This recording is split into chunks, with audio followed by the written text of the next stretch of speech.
പറഞ്ഞിട്ടില്ലേ, ഭാര്യയും ഭർത്താവും തമ്മിൽ വഴക്കുണ്ടാക്കുമ്പോൾ ഏറ്റവും നല്ലൊരു മറുപടി ആ സമയത്ത് ഇറങ്ങി പോവാ വീട്ടിൽ. ഒരല്പനേരം വെളിയിലൊക്കെ കറങ്ങിയിട്ട് വരുമ്പോൾ ദേഷ്യം അങ്ങ് മാറും. രണ്ടുപേരും അവിടെ നിന്നാൽ ഒന്നുകിൽ അടി ഉറപ്പാണ്, അല്ലെങ്കിൽ ഇതിന്റെ ഇടയിൽ ഒരു തലാക്ക് ഉറപ്പാണ്. സാഹചര്യങ്ങൾ പരമാവധി ഒഴിവാക്കുക.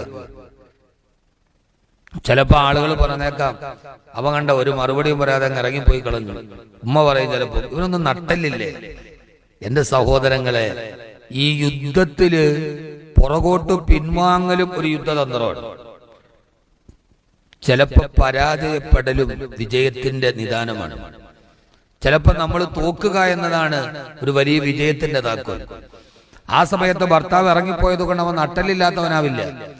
ആ സമയത്ത് അവൻ ഇറങ്ങിപ്പോകുന്നത്, ഈ ദേഷ്യത്തിൽ ഞാൻ അവളോട് എന്തെങ്കിലും പറഞ്ഞു പോയാൽ, ഈ ദേഷ്യം മാറിക്കഴിഞ്ഞ് വീണ്ടും ഒന്നായാൽ ആ പറച്ചിലേൽപ്പിക്കുന്ന ആഘാതം എങ്ങനെയാണ് മറക്കുക?